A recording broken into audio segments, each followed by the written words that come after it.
Good evening and welcome to Presspass. My name is Masai. Tonight, we're addressing one issue only. It is of national interest and a big national impact, the doctor strike. Here's what's coming up.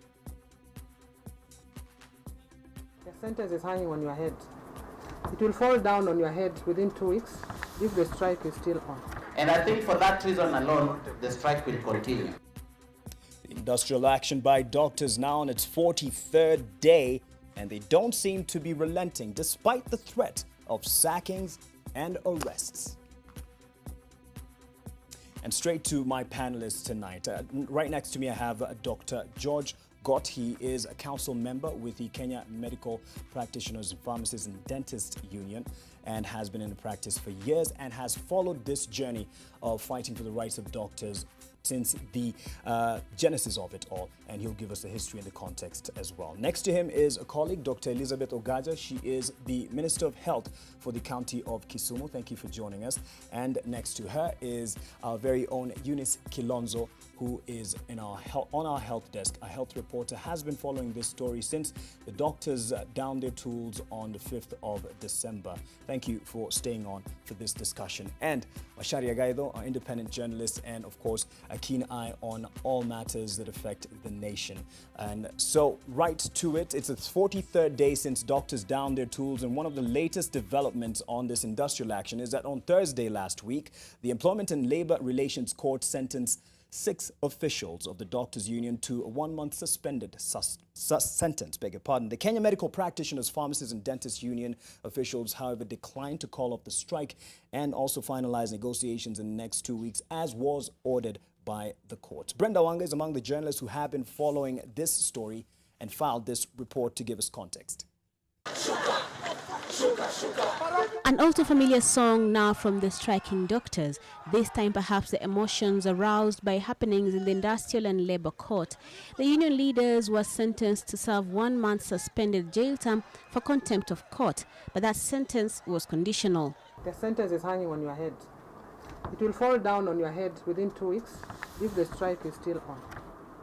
I don't know whether you get me. So you have a sentence hanging on your head for 2 weeks.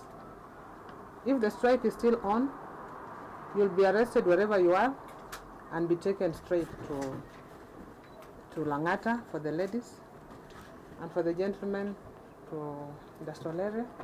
In mitigation, the union leaders told the judge that any move to call off the strike has to come from a consensus of the union's membership. We are simply representing doctors of this country, and we do not have any powers of our own as individuals or as leaders to do which is just our personal decision. And if you are leaders who cannot control your members, then you should not be officials of the union. You are officials, you are elected because you can speak for the union. The sentence, however, was preceded by an attempt by the union's lawyers to have the court hear another application.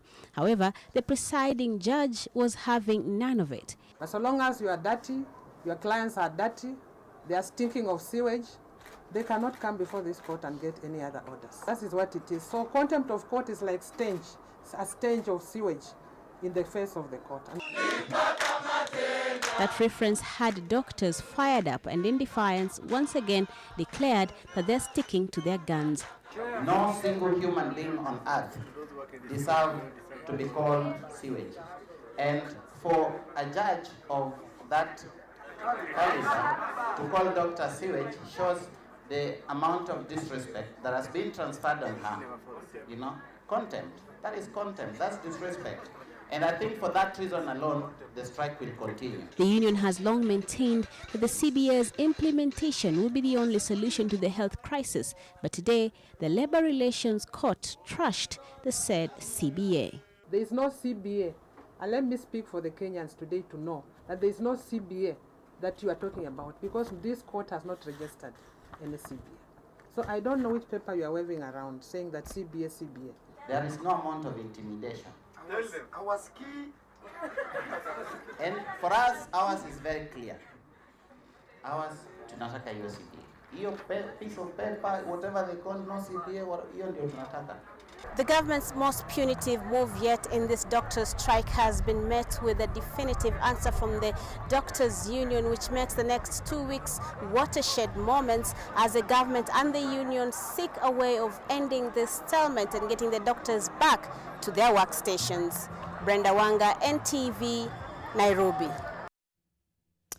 And right, let's just invite some of the initial reactions as to how these headlines and the stories that have been treated over the weeks, 6 weeks going 7 weeks right now since the doctors down their tools.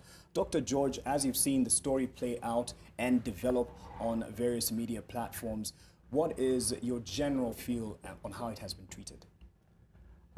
First of all, thank you, Mark, for inviting me to this studio. And I wish to thank NTV for giving a fairly comprehensive coverage of the issues. Now, my first and utmost sympathy goes to every single Kenyan who has missed their doctors at the hospital. We sympathize with you, Kenyans.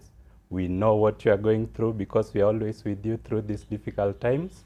We shall resolve this issue decisively so that we can get back to work with you and for you. The second point, what we are seeing is now a clear result of the mismanagement of the transition to devolved governments. It has now come back to haunt us when we refuse to follow the Constitution, we refuse to follow the law. This is the result of impunity. All right, let me invite Dr. Elizabeth, because she is the Minister of Health for Kisumu. So she's at the county level, so to speak. He says this is all clear signs of impunity, and this is in itself impunity, that we're losing the lights. I don't know what is happening, but we're right back. Yes, Dr. Elizabeth, it happens everywhere. Dr. Elizabeth, is this indeed a sign that this challenge of, taking health service to the county level indeed is hard? Thank you very much for giving me this opportunity. The Kenyans decided when they gave us the Constitution in 2010 that they wanted health services to be devolved. Basically what they wanted was services closer to the people. And that is enshrined in Article 43 of the Constitution, which says everyone is entitled to the highest attainable standard of health care, including reproductive health, and also that none shall be denied emergency care. And in Article 46, which is in the Bill of Rights as well, they decided that everyone is entitled to goods and services of the highest quality. And if you look at then Schedule 4 of the Constitution, it says that health centers, health facilities, pharmacies, and so on are actually under the responsibility of the counties because the citizens wanted the services closer to the people. But if you look at what the Constitution said, it's about quality care. Okay. But he seems to say that, this is a far cry from the quality care that is designed. Yes, I would not say that it has not been a challenge, to take on this huge responsibility. Because remember, we came from a highly centralized system. But there were things in that system that the public was not quite satisfied with. Okay. And that's why they did what they did with the Constitution. But I think now, for us, it's how now that you make that article alive for the Kenyan people. Okay. Yeah. Eunice, the challenge has been, on one side, the government says that whatever is being debated is a collective bargaining agreement, and that the doctors want nothing short of that, what was agreed on, what was signed in 2013. And on the other side, the government says that, there's nothing that is recognized in terms of it is not registered. Then there is a question of sincerity. How sincere is the media being in reporting this particular issue? You've covered it over the weeks. Wow. I think as a journalist, we've been trying to cover both sides. What we know of the CBA, what we understand of the CBA, what we get from the doctors in terms of the CBA.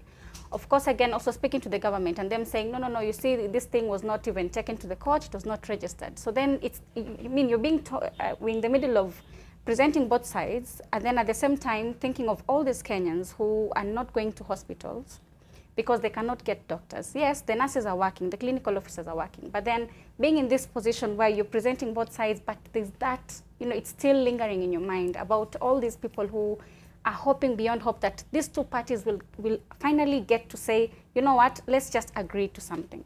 Okay. You know, let's solve, if you're picking the CBA, how then do we go forward? If you're not, how then do we move forward as well? Right. Yeah. You can't ignore the impact, Macharia Gaitho, of this strike to the normal Mwananchi, the common Mwananchi.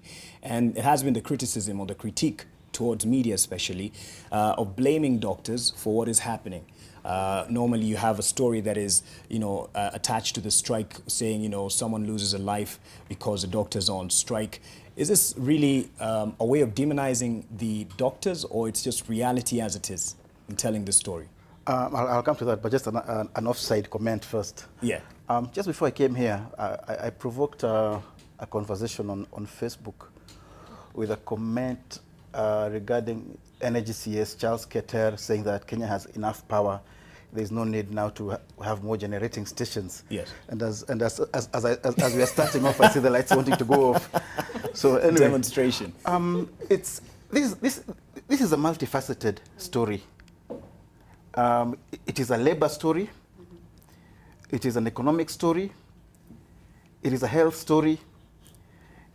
It is a social story. So the challenge for us in the media, and I have this advantage of being both inside and outside, is to cover all sides fairly and comprehensively, and also expertly. Yes, it is true. Kenyans are suffering. Right. Those who have no recourse to going to South Africa or India or Nairobi Hospital for that matter, and have to depend almost wholly on public health institutions. Right. People are dying. People are going untreated for even what could be minor ailments, and that has to be captured. I think has fairly large extent has been captured. Who is to blame? The strike. But who is to blame for the strike? On one side you have the doctors, on one side you have the government, or the governments, because we are still not sure Whether it's who is ultimately responsible. The national government initially said this is everything to do with health is a devolved government issue. In fact, they were castigating us for not reporting that. But along the way, obviously, everything comes from the same treasury. yes. And they can't wash their hands of this. But I think any labor negotiations are a matter of give and take. Mm-hmm. I don't think it serves the doctors well to seem to be so heartless, so rigid. So there should be room for some give and take. Right. Yeah. And just to respond to, as you were nodding your head. Thank you very much. Let me respond in this manner. The CBA in question is not a matter that started yesterday. In 2011, on 5th December, the doctors went on strike. And there were a wide range of issues that informed that strike. So on 12th December, that was Jamhuri Day, in the minister's boardroom at Apia House, several people came to try find a solution. One of the people who came is the Honorable Deputy Prime Minister and Minister for Finance then, who now happens to be our president, yes. And he was chairing the talks on the table. The Honorable Dalmas Otieno was Minister for Public Service. He was there, and many other people. And we agreed on two issues in that meeting. Number one, there have been budgetary constraints and other issues that is making it impossible for the Kenyan public health sector to realize its potential and deliver to the taxpayers, particularly those in the lower ladders of this society. That was one. And as a follow-up to that, we, as the people who are agitating and as doctors, we took 6 months of our time and gave all the input on these issues in a document called the Musimi Task Force Report of 2012. Tomorrow, ask the Minister for Health to dust it from their shelves, because I know they like putting them together. They should bring it out. so that the Kenyans can see a Musimi task force report. Number two, we agreed in that meeting with the Deputy Prime Minister, who now happens to be our president, that in the interest of prolonged and sustained industrial harmony, the KMPDU and the government of the Republic of Kenya will enter a collective bargaining agreement. As a follow-up to that, and in recognition of the law, parties signed a recognition agreement in March 2012 so that negotiations could take place, because the Labor Relations Act does not contemplate a situation where parties can discuss a CBA without a recognition. So we signed, after which the negotiations started. And one most unfortunate thing or character of these negotiations was that the team that was representing government, we are all government, by the way. There is no government and there is no people who are not government. We are all government. But there was a team that was speaking for government, and there was a team that was speaking for the union. So these teams tried to midwife a CBA against so much difficulty, and these difficulties were occasioned by deliberate non-commitment from the people who are representing government. Right. They don't attend meetings. When they come, they can't make decisions, but eventually, after all that, we got a CBA signed on 27th of June 2013. But the argument here now, and I'll throw it to, and Macharia, you can jump in as well, to Dr. Elizabeth. Yeah, maybe before she does it, maybe yes, we might need to hear now some clarification on that CBA. Yes. We heard what the High Court judge said, amongst all the other things she said. Yes.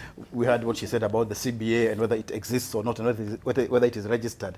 Maybe we can have some clarification on that. Let me clarify this. And with me here is the court ruling by the same, let me say, for Honorable Justice Ellen Wasilwa, whom we respect so much as a union. I think it was very unfortunate. I don't know why the Honorable Judge was so bitter when talking to the union. Please, as a judicial officer, stop being bitter. First, no party, either government or the union, was canvassing the legality of the CBA before Honorable Wasilwa. So I don't know what she was addressing herself to. So as a union, we will not respond to that. Two, the legality of this CBA was canvassed in course number 974 of 2015 before Honorable Justice Monica Mbaru. And that ruling is here. Those who want to read it can read it so that they know for themselves. We are not going to be invited to start talking about a judge who was bitter for one reason or another. And for your information, as a union that respects the Constitution and the laws of this land, the bitterness of Honorable Wasilwa that was visited in form of insults against our union members, we shall not criticize her in public. We know the Constitution provides a mechanism within which a party that is aggrieved with the conduct of a judge can petition the Judicial Service Commission to look into this matter. You speak of the Constitution, and perhaps what she alluded to as well as part of the story was that you disobeyed court orders, and that explains the bitterness. Listen. Not justifies, but explains. Now, the matter before the Honorable Judge was first, there was an issue of contempt proceedings against the union. Who brought these contempt proceedings? These contempt proceedings were brought against the union by the Council of Governors. Now, the Council of Governors is a very interesting entity. When speaking from the right side of their mouths, they say they were never party to the CBA. When speaking from the left side of their mouths, they are pursuing contempt proceedings against the union on a matter that they have already said they are not party to. Right. So how come? What are they after? Okay. This CBA, they were not signatories to it. And Honorable Monica Mbaru said in her ruling that we, the parties to the CBA, find a way to admit the Council of Governors. Do they want to come to this CBA by force? All right. Now, just before I take a break, I've given a good time for you, Dr. George, to explain and give the context, because you say you've been part of this process and journey since it started. Yes. Dr. Elizabeth, you're in the medical fraternity. You as well would want good working conditions and welfare for your colleagues and your peers. What's the sincerity in this particular issue as represented by the Union of Doctors? Yeah, I think first and foremost, we must look at the laws that we have in our country. And if you look at the Labor Relations Act, the doctors are well within their rights to form a union right. and to do everything that is in that act. But on the flip side of that, there's also the employers, and the employers have certain rights within the Labor Relations Act. And there are two levels of employers here. There's the national government, under the current constitution. You have the national government, which are employers, as well as the county government, which is an employer. Now, the concern that we had, especially from the Council of Governors, is that when this CBA was signed, I think it was in 2013, on the 27th of June, the counties were already in existence at that time as an entity, because we had had the elections, and we had actually been sworn in. Some of us were sworn in a week before this was signed. So I will agree on one side that there was a transition period. And this is as a matter of integrity. When you have certain things which are defined by law, both by the Labor Relations Act, the Constitution, and so forth, then we as the leaders and across the board are obliged to follow that law. So what one would have expected to have happened, even if that CBA had been signed at that time, through the transition authority, they should have now been saying, look, these are the pending issues that are that we were dealing with before you came into existence. Right. Now that you're here, these are the things that need to be looked at. Because had we been given even an opportunity at that time, we could have actually addressed some of the anomalies in that CBA. Okay. And when you look at the CBA, a lot of it is non-controversial. And perhaps the area that seems to be generating a lot of heat is the bit that deals with money, certain remunerations that are expected. But you see, even that, in any labor relation, can be renegotiated. And yes, there was an expectation that what was signed then was what was wanted, but you must look at also the realities in a country. Maybe at the time, perhaps our economy could have been very good then, right. and perhaps we could have afforded it then. But if we now look at where we are now, we need to now look at the situation. Can we manage it as a country? Okay. And you cannot have a CBA without a budgetary support for the CBA. So are you saying that it is recognized, it is registered, but it's just the conditions right now don't provide for, the implementation of the same? What I'm saying is that, when the CBA was crafted, it was well within the law to have it crafted up to the point that they reached. But when you look at certain things within it, and you look at the parties that signed it, yes, the union was there as an entity which was legally recognized. But then the government entities that were there then, yes, are now slightly different. We have the national government, which has a certain number of the doctors under its jurisdiction, and then a large number of doctors are under the county governments. Now, if we are going to implement this collective bargaining agreement, then it stands to reason that we have a say.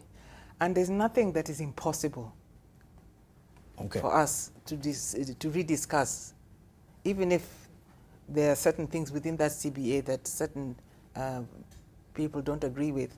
But it can still be rediscussed, and that is what the law provides for. Right. And in telling this story, the reason I've given enough time to just understand whether this is, and he's even asked whether this is registered, is there a CBA that is registered, is it our place to find out if the doctors are being played by the government in terms of sincerity, just to get to the bottom of this, because this has become the one thing that they've latched on. We will not agree to anything else but the CBA. I think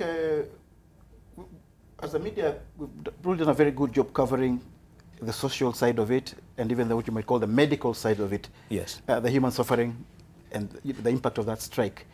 We've not done as well in covering what you might call the labor side of it.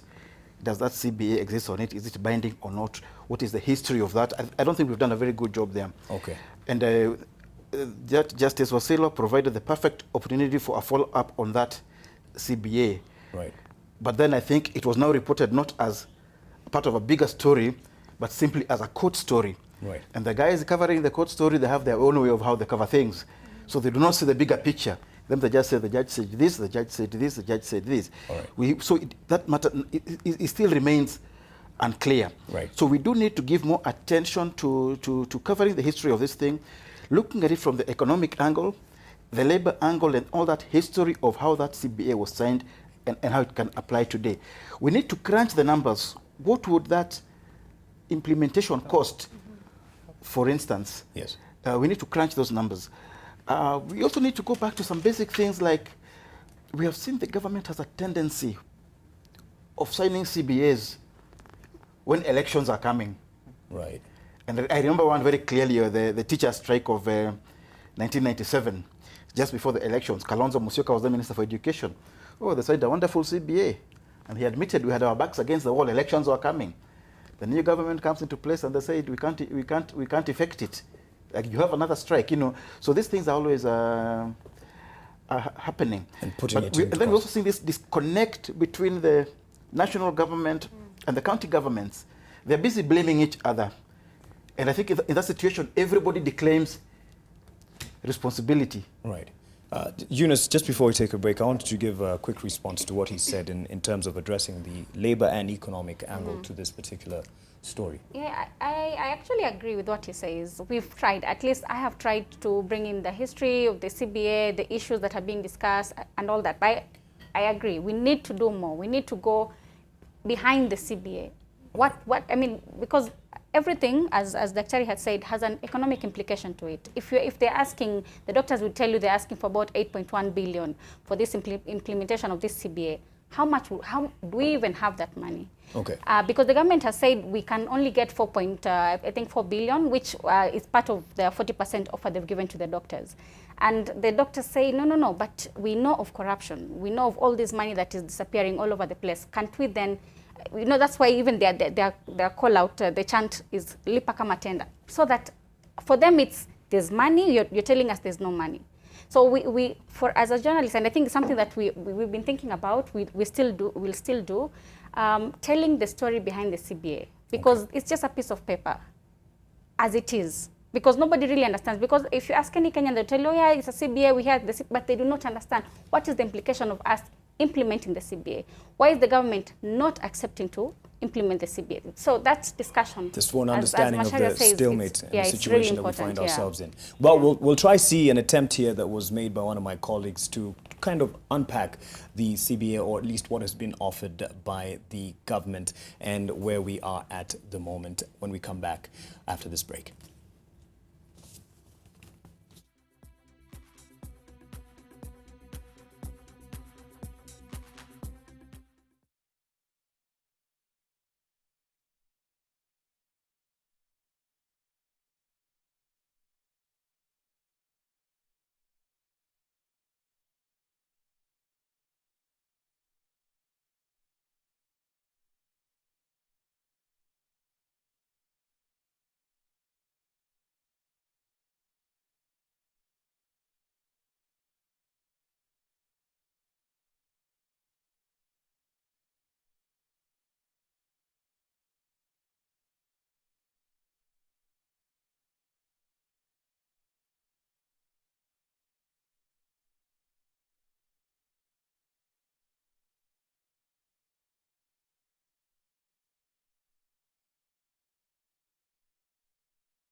To Presspass, and we are addressing the narratives around the doctors' strike, what has been in effect for 43 days now, almost going to the 7th week.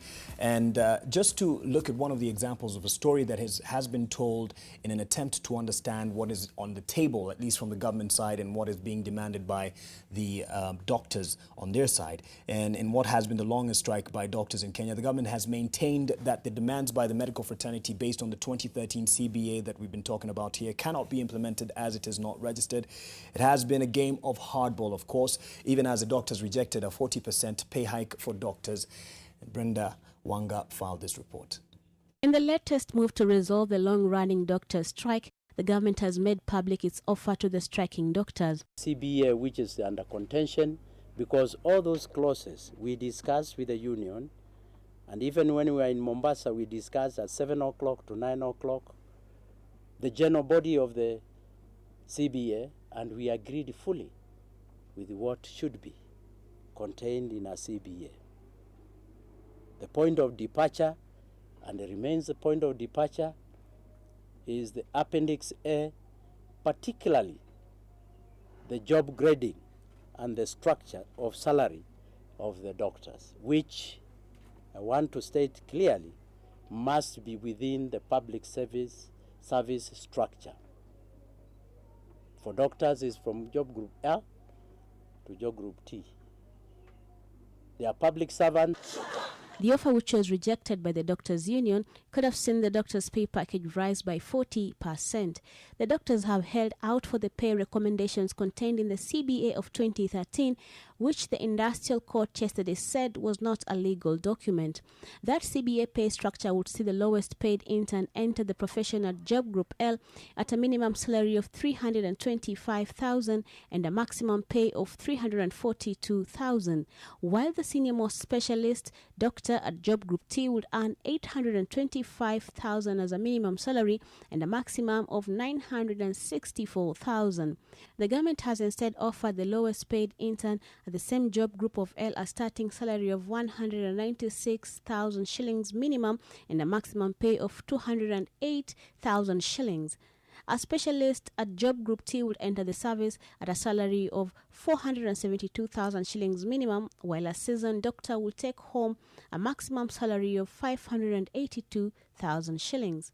This offer is contained in the return to work formula offer from government, which will enable the doctors resume work pending further negotiations on other issues raised in the contentious CBM. For us, ours is very clear.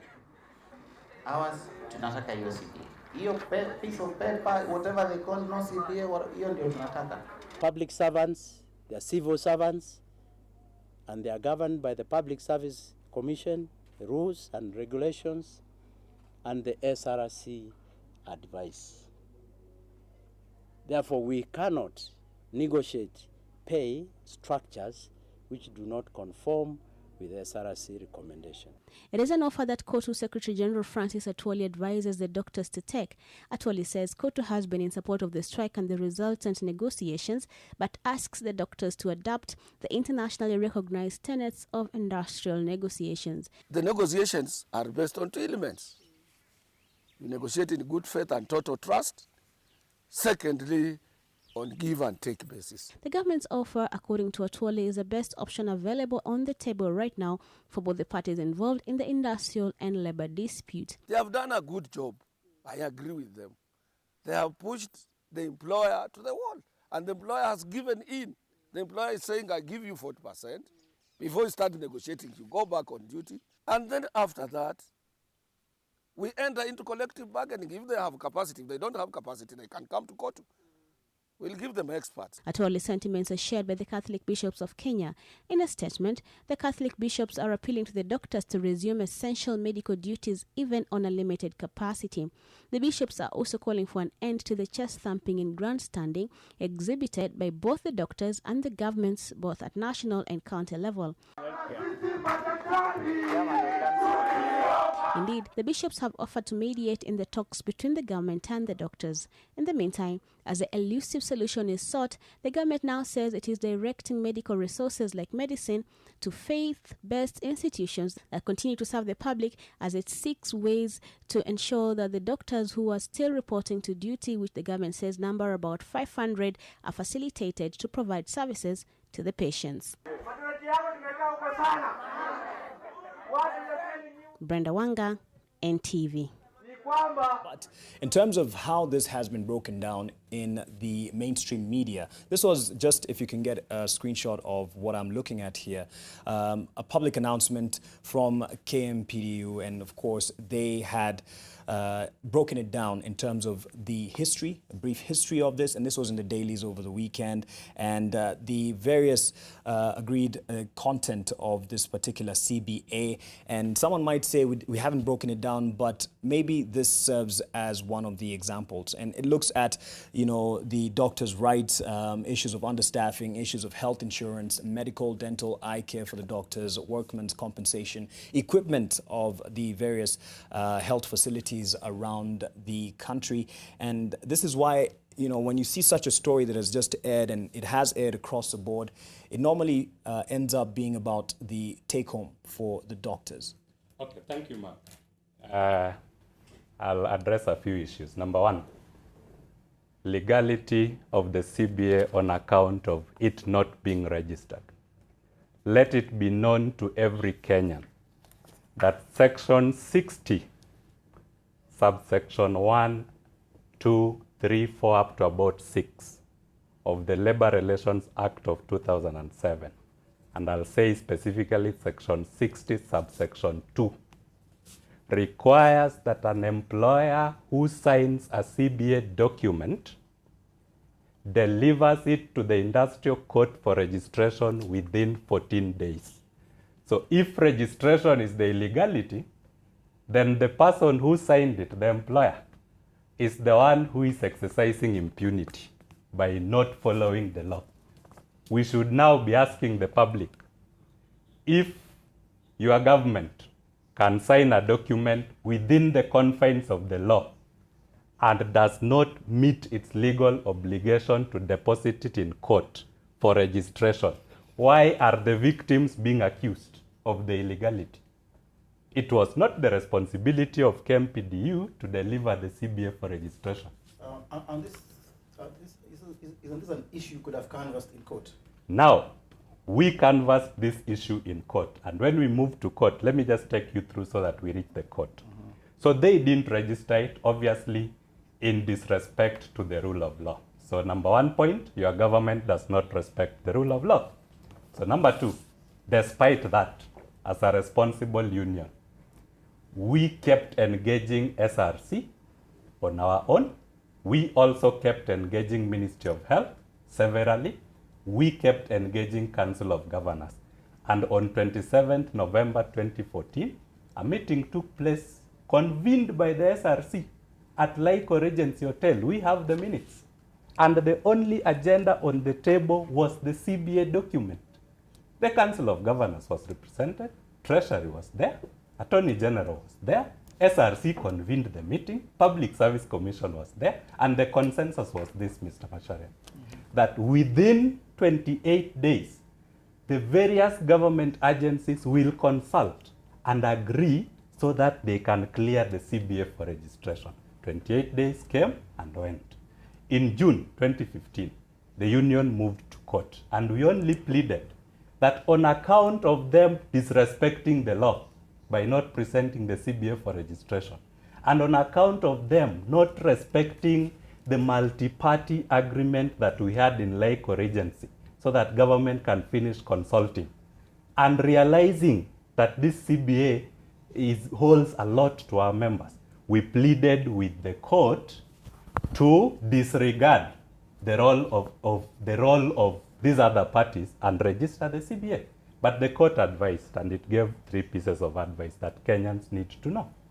The court gave the various government agencies led by the Ministry of Labor, that should be the one advising government on labor matters, that it should convene within 30 days a meeting of conciliation where it will bring all those parties within government to a table to adopt a common position. Number two, a further 15 days be given to SRC to look at what all these parties, and within those 30 days, even Council of Governors was to be brought in so that we present a consensus CBA to court. So there was an attempt at what least we in did, response. Yes. What we did, we wrote to MOH, they never responded. We wrote to Council of Governors, no response. We wrote to Ministry of Labor. The other day I saw CS Kandie saying, should I know about this document? We wrote to her, no response. No response. The doctors' union cannot be held hostage by government agencies that don't take responsibility. The reason I've given you time to explain what you say has been the journey and your attempts to, go around this. Dr. Elizabeth, you've mentioned there's always room for renegotiation or some other rounds of discussion before, as we move forward. Just agree with what we're being given and move forward. But with this insincerity that it seems to be on the part of the government, what guarantee is there then that the government has a best interest at heart in terms of health? I think one of the guarantees that we could use now is the core principles and values of the Constitution. And number one on there is integrity. Now, what is integrity? Integrity is doing what you're supposed to do, what you said you would do, doing it the way it is supposed to be done without cutting corners. That's one definition of integrity. Right. So now if there's a loss of integrity in this process, and from what Dr. has said, yes, there seems like there were certain omissions made, but we cannot just be so intransigent now as citizens or as Kenyans, as leaders. We have to come around and say, if we made some errors in the past, those things can be corrected. The doctors have put their case. The government also has put its position. But remember, we are all here because of the citizens of this country. Okay. So we really just need to sit down and say, let's stop all this, what somebody calls chest thumping and so forth. Let us now sit down and say, in reality, what can we do? Even if it means the doctors can give a little, the government can also move a little, so we come to the middle. And it just takes a decision by somebody who I would say, who is brave enough just to make that decision and say, all right, this is what we're going to do. And we do it. Now, if we still need to discuss and negotiate other things, there's an offer being made by the government. And it's given a 40%. It's not the 300% perhaps what the doctors wanted. But it is possible by making certain choices to come to the middle ground. We cannot behave like the railway line where there are two parallel tracks which will never meet. Okay. The reason I'm on this point, Macharia and Eunice, you'll help me, and I'm sure you've seen the editorials that have tried to give a way forward at least, is we try as media not to side with anyone, at least lay bare the facts and let the story, be told and understood by the people as is. Let the facts speak for themselves. And so if it's as it seems right now, the CBA that the doctors are standing by was indeed meant to have been implemented, but the government isn't implementing this. Has it been the tone, or at least is it our duty to tell it as it is, that the government was insincere, and let's agree, that's the reality and move on? Is it important? I think it is. I think it's important. And to some extent, we have done that. To some extent, we've pointed out that we've pointed out all these times they've gone to court to ask for this CBA to be registered and to be implemented. We have pointed out that. I think we can still do more. Macharia, what do you think? I think we do have a role in that. We can go beyond decrying what's happening and offer some solutions. From what I've read, all the editorials, it is some very basic principles which are being expounded. There's need to meet halfway, there's need to negotiate, there's no need for intransigence. But I think we can go beyond that and offer something concrete. Yes. And say, why can't the doctors settle for this much? Why can't the government offer this much? So that since they seem unable to meet, as she said, like railway tracks. But I know they sometimes meet in Kibera. We can't, and I think if there is a side which is being unnecessarily dishonest or intransigent, we can call them out and say that is not the way to go. All right. But there's another thing which interests me, and that is what I'm not very clear about, and maybe this lady and gentleman can help us. We have seen now the doctors meeting with the president, with the treasury, with the labor ministry, with the health ministry, all the central government organs. We've seen the meeting with the Council of Governors as an institution. I've not seen the meeting with individual county governments who I believe are the actual employers. Right. Am I wrong? And I'm not even clear whether individual county governments are party to this CBA. Maybe we can know whether Kisumu is a party. No, just to or whether Kisumu can offer, forget what we're discussing with the president, as Kisumu government, we can offer you this. Just to say something before my colleague comes in. The Constitution in Article 41 can recognize employers to group themselves as a group of employers. That is possible. Also one employer or a group. That is there in the Constitution. But even if we ignored that, the CBA in question is not about individual counties. We have not reached the CBA with individual counties. That is not the matter in question. Now, to get back to the point. But it affects the doctors who are working at the county level. Counties, aren't they? Now, there is no doctor. Personally, I have no appointment letter from any county. Section 138 of the County Governments Act number 17 of 2012. Go read it. We urge people to read, because when people don't read, they are a problem. Section 138 has clearly explained the process of seconding officers to county governments, their absorption within county service, and their return reverse. Okay. We know that nobody followed Section 138 of County Governments Act. Now, they are left with a dilemma in their hands. Well, Number two, she could probably give us just a quick response to that. There is no county today which has been declared public service within the meaning of public service as advised by Public Service Commission circulars, which we have. All right. There is none. Dr. George, let me give an opportunity as a Minister for Health. We also need Kisumu. to be we also need to be honest in this discussion, because within the laws in the Constitution, the counties can employ doctors, nurses, and any other health worker that they want to employ. And that's why we have the county public service boards, which are affiliated with our Public Service Commission. And some counties have actually employed their own doctors, not the ones who are, working and seconded at the time we started this whole process. Yes. And let's deal with reality. The counties exist as employers. And that is something the doctors will have to accept. We accepted it when we came down to work with the counties, that the counties are our employers. And it's not that the counties are against the doctors. In fact, I would say that many of us are actually really sympathetic to the cause of the doctors. However, we have a responsibility. We are the ones who are holding the baby right now.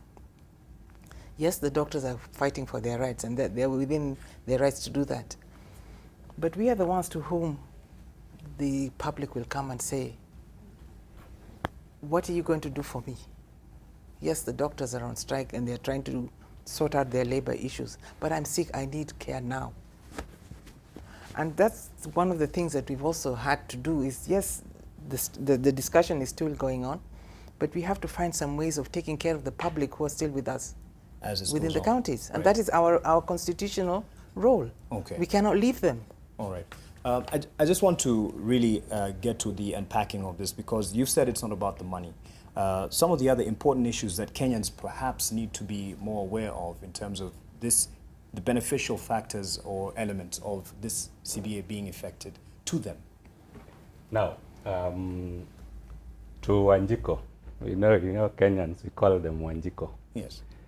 One problem we are having currently, and you media people report it, What is the disciplinary process a doctor who is errant should go through at the workplace?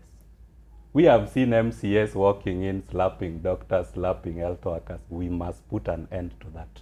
And that CBA has dealt conclusively with how to discipline an errant doctor. That is of benefit to Wanjiko, because when we have disciplined doctors at the workplace with a clear disciplinary process, isn't that benefit? Number two, we talk about increasing number of doctors, number of, I call it, boots on the ground. And we say we needed to employ about 1,200 doctors every year over the next 4 years yes. to ensure that we can have medical officers as lower down as health centers. Because, and my dear doctor will agree today, there is something called the Essential Obstetric Care Manual, WHO manual on mother and child care. She will agree with me that over 60 to 70% of maternal health issues should be sorted out at the health center. They are the ones crowding Kenyatta. Why are we doing this? Let us take the skills down there. See, that is beneficial to Wanjiko. Number two, we see in terms of investment in infrastructure and equipment and everything, I urge us all to leave here, go to Ministry of Health, ask them for a copy of the Musimi Task Force report. Because what we have in the CBA is just, I can call it a synopsis of the bits and pieces of the whole document called Musimi Task Force report.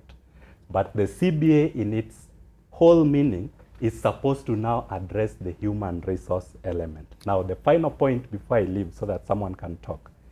There is this lie being carried around that healthcare is devolved. Healthcare is what? Schedule 4 of the Constitution of the Republic of Kenya, and I think it's Schedule 4 Part 2.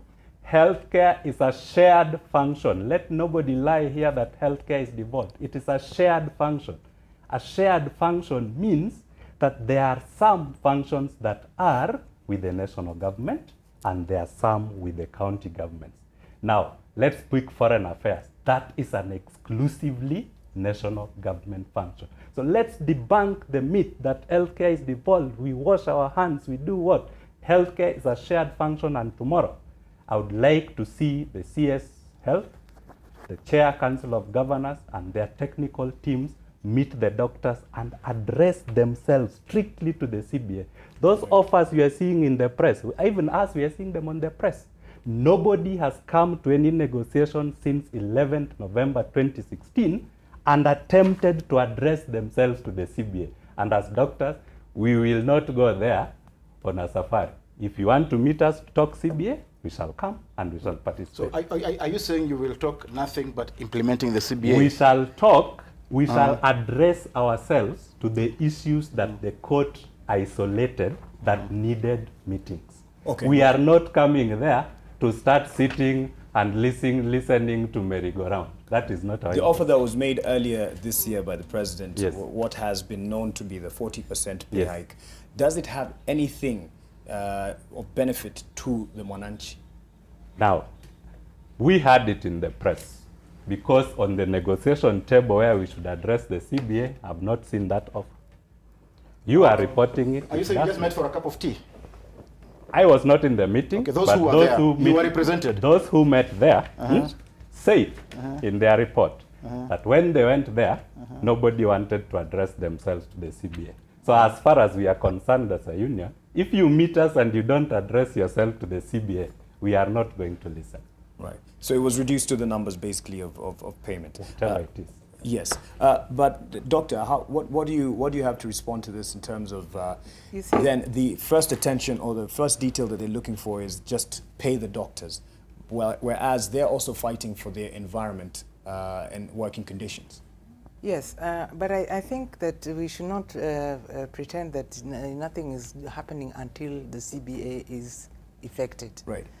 Each county, and I'll speak for my own county, we have a strategic plan for which we have, put in budgets so that we can at least either build the infrastructure, some of which was covered in the CBA. We have also made, we worked out how many health workers, not only doctors, that we need, because we are guided by things like the WHO work indicator of staffing needs, where we look at the staffing norms, etc. We know how many doctors that we need to have.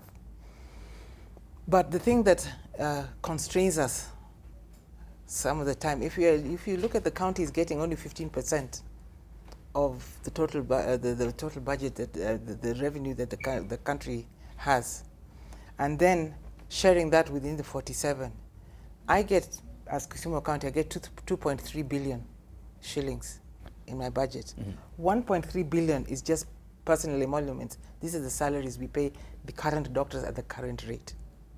Now, if I want to increase the number of doctors, unless I get an additional conditional grant from the National Treasury, I cannot effect those kind of things. And I know that Jaramogi Hospital needs a lot more doctors than I have right now.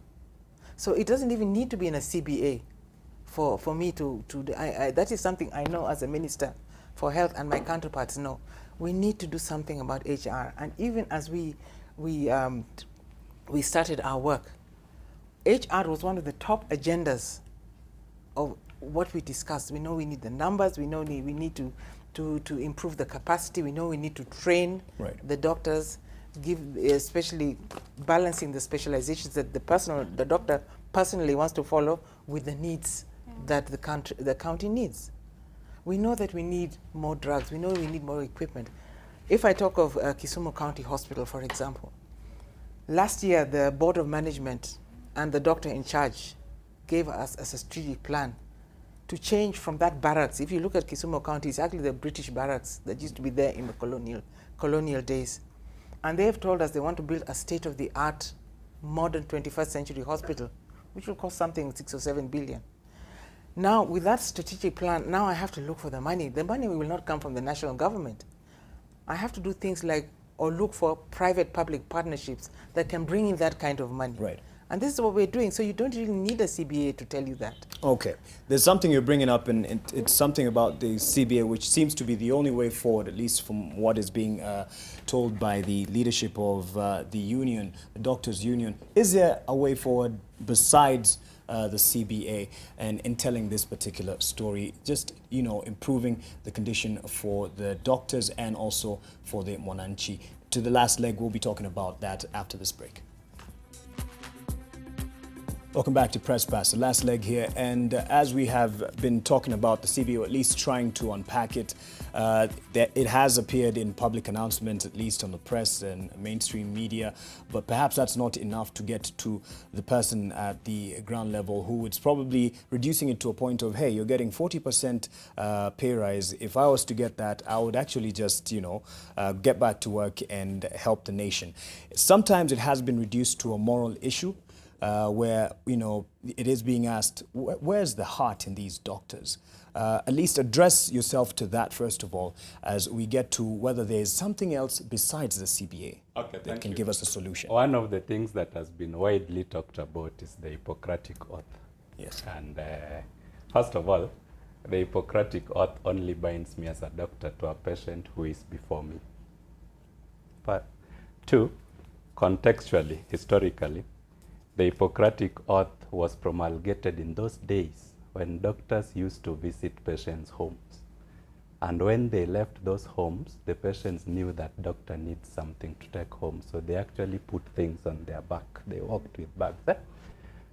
Now, in the current context, I want it to be known that the doctors from the word go, and even the judge in her court ruling, Honorable Mbaru, observed that parties had good intentions to ensure that there is industrial harmony and to deliver to this country. And to date, I still believe that we shall go back to work when this CBA is implemented, and I will still go and wake up and operate on, even you, if you're a drunkard, I'll operate on you at 3 a.m. without complaining. But the doctor must be facilitated to do its work. The last point I would like to make is, people, you see now, when the law gave the government 14 days after executing the CBA to register it, they took advantage of the law to go change their positions. The Schedule 4 on the CBA that talks about money to the doctor. Extract that CBA and you'll realize Schedule 4 was not contentious on the table. It's actually titled Consensus Pay Proposals. Consensus. Both parties agreed. Now, if the government went and changed their position and they now don't want to implement what was agreed on the table, they should come back to the table and let us agree on how to forgive them for their dishonesty and ensure that the doctors get an acceptable deal. Do you see the government admitting that they have been insincere and now let's talk by your terms? As we seek a way forward. They're in a catch-22 situation, really. And one of the things with government is that it is very hard for them to plead that they have no money. Because when money is required for other things, the Kenyan legislators are the highest paid in the world. Believe me. When money is required to pay MPs and MCAs and all those other characters, the money is there. When money is required to provide ministers with all the comforts they need, the money is there. When money is required to fund some ghost projects, it's, you know, as we say, an invoice is written and paid on the same day. The money is there. Yes. So they don't, it's very, they cannot say there is no money. But there is the reality that the Treasury does not have a bottomless pockets. And they cannot go printing money to pay doctors or teachers or lecturers or whoever else will be on strike tomorrow. Yes. So there must always be some middle ground. My worry here is now that when I see this doctor here, and he's almost trashing the Hippocratic Oath, I don't see a doctor. I see a trade unionist who is no different from Atoli or some metal worker somewhere whose job is to agitate. Agitate to fight for the rights of a profession. You know, trade unionists, some of them have no interest in their job. The interest is in agitating. And actually what he talked about, the Hippocratic Oath and the ethical and moral responsibility, which is same to declaim, that is the picture I got. And for me, that is unsettling. Yeah, and okay, Dr. I'll give you an opportunity to respond. But Eunice, you've done this for 6 weeks plus. You know, doctors say the government has done this, the government has threatened this, the court has given this particular sentence, and the doctors say, no, we're back at the CBA. Are you able to tell the story in a different tone, or moving forward, looking for a way forward? It's not for you to give a solution, but at least telling the story.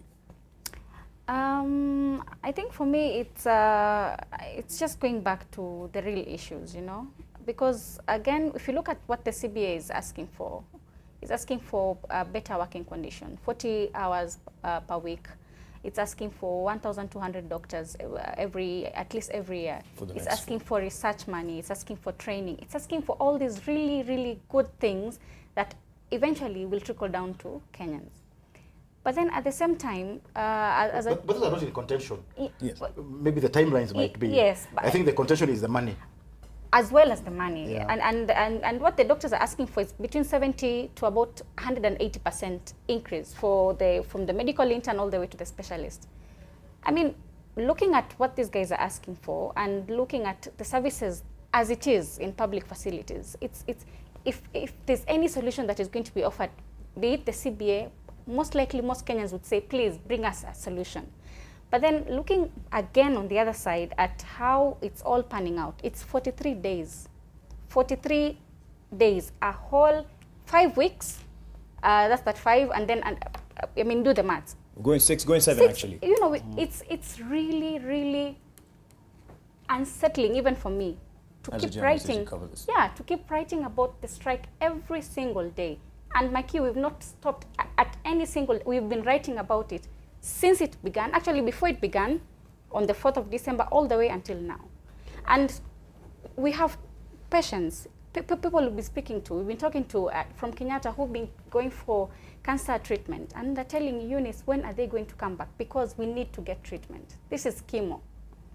We're talking to people, patients who are calling and they tell you, Eunice, do you even, because they assume I'm closer to the doctors, I might know something, you know.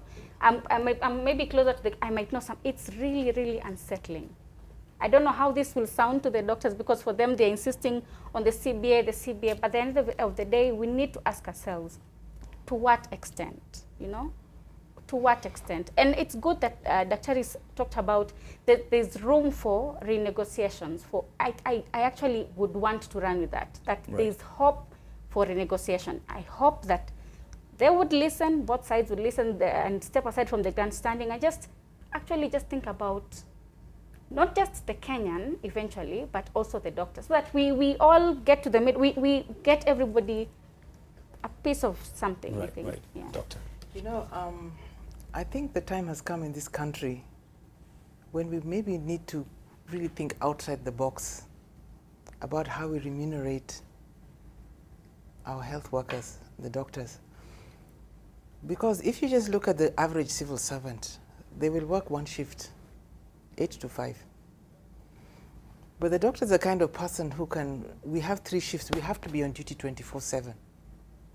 Now, if Daktari is a surgeon and is operating in a theater, 5 o'clock comes, he can't say, I'm off. You guys continue. He must finish that. And sometimes you find that people work very long hours. I said in another forum, the doctor is the only person whose client could expire, die, as in the process of, the lawyers don't have, unless of course your client is guilty and is going to get capital punishment. And it's a high stress environment. So I think that we might need to completely think how we pay people in essential services, like the doctors and the other health workers, and sit down as a country and say, what is good for Kenya? Because this happened in a country like Turkey. They had a messy health systems some time back. Yes. And one minister for health and said, you know, he was actually a professor at the university, decided to go into politics so he could do the change from within. And he completely transformed the way health services are given in a country like that. This is what we need to do in Kenya. We should stop bashing the doctors. We should stop, you know, I mean, I know that as government, we have laws, we have manuals, you know, these manuals that govern what, even here in NTV, I'm sure. We have policies. There are policies that govern what you should do as an employee Yes. and your relationship with your employer and so on and so forth. But I think the time has come for us as a country to just sit down and say, relook at that. And I've looked at the CBA, and a lot of it is actually stuff that I've already put in my policies. But this question of the payment and even the SRC and all of those, we need to come back and say, for Kenya, what is it that is affordable but also enough to recognize the special service that these people give to us? Because you will not be woken up in the middle of the night to go and sort out a work-related problem, but a doctor will, or a medical health worker will. Right. So I think this going round and round and round, whether it's the national government or even at where I sit, because right now we are also now looking at our role and responsibility. So we also need to have a recognition agreement with the union. We need to know from the union who are the people who are representing your interests, but they work and operate within Kisumu County. Yes. These are the people I can start working and talking with about what is within my power to do. Yes. At the intergovernmental level, we also now need to look at this whole business as the national government, as the county government, and say, if the 40% is not acceptable, is it possible for us to go up a little and the doctors to come down? Because this hardline stance, when somebody is suffering from, like you said, cancer, it sounds heartless, it sounds inhuman. But if you can just say that, yes, because even when I was younger in service, we had our strikes. Yes. But we always had a small group of people who carried on service, essential services. Okay. So I think this is something that we must tomorrow sit down together and say, where is the middle ground? All right. We cannot afford to lose any more babies. We cannot afford to lose any more mothers or anybody else. Dr. George, Okay. as the story began when you started with the strike, many were on your side in terms of the sentiment in the country. Indeed, the doctors deserve a pay, deserve better perks and better environment to work in. But now in the 6th week, it is turning into something else. Now people are asking if the doctors have a heart, and it is also being blamed on the media for painting the doctors in bad light. But the core of this particular story, as it's been told, it's the CBA, the 2013 CBA, 2013 CBA. As has been asked here, isn't there something else that can be worked or reworked for our current situation, and that can now be part of the story moving forward? Okay, thank you, Mark. I want to make 4 points. I hope this is probably the last point I'm making. Yes. Number 1, the issue of recognition agreements with the counties.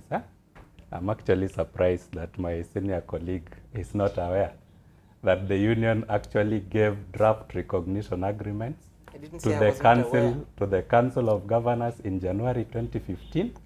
Again, because probably at their secretariat people don't read, they put them in the shelves to gather dust. So now is when they are remembering that these things were brought so that we were supposed to act on them. We urge them to read their mails when they come and act on them. It's important in government office. Number 2, way forward.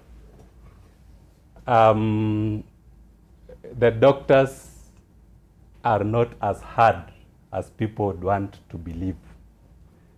The doctors have been cheated once before. They went into a CBA negotiation in good faith, then people changed their minds with that CBA document. Now, there's a Senate in this country that is responsible for taking care of the counties and their interests. That is in the Constitution. There is a National Assembly. There is a commission called Commission on Administrative Justice in the Constitution, the Ombudsman. The Otiende Commission. It is meant to take care of the welfare of the public.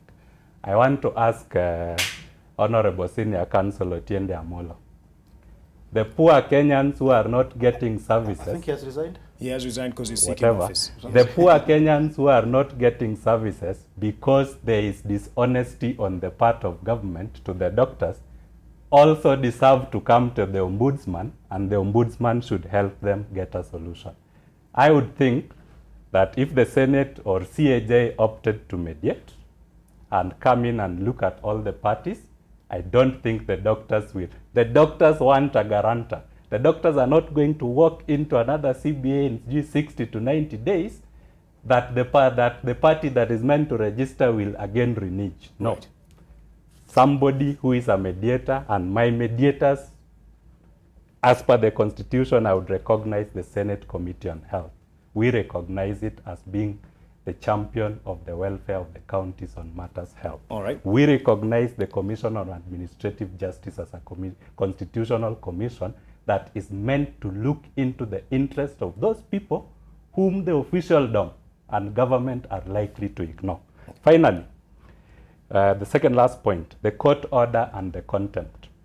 I think I need to address myself to it because it seems there are people saying that doctors don't want to obey the courts and they want anarchy. No.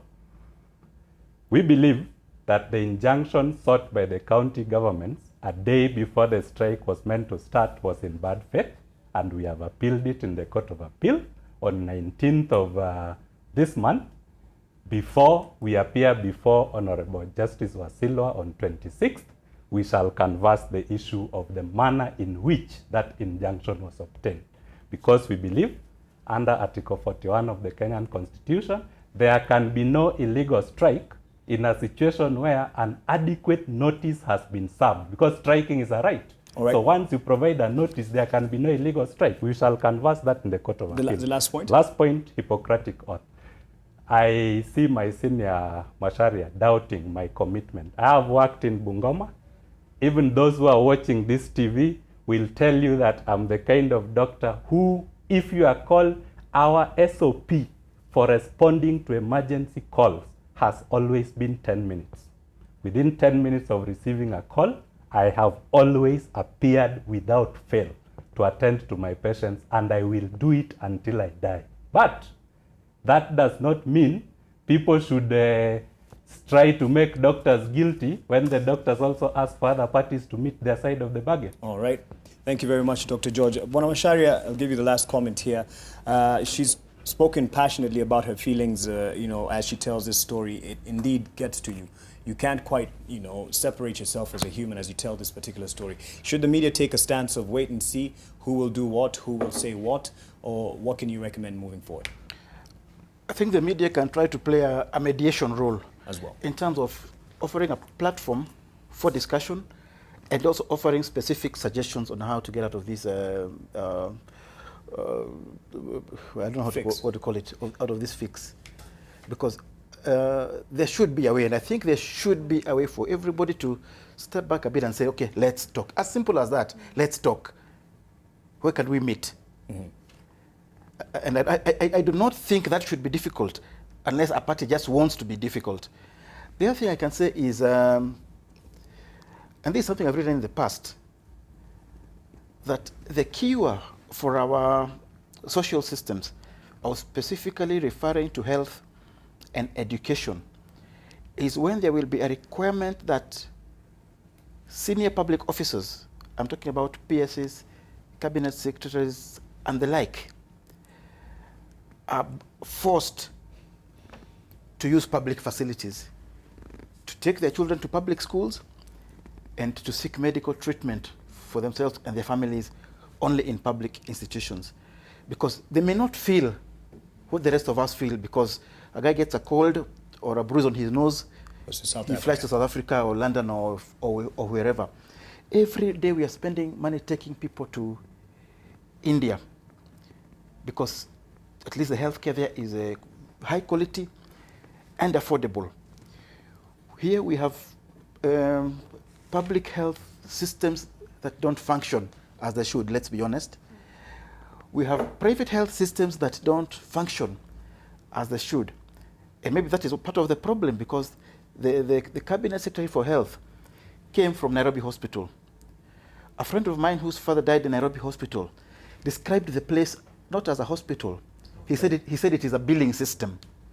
And I think that applies for most of our private hospitals, whether it is the high-end ones like Nairobi and Aga Khan, or the low-end ones which are now littering all over the place.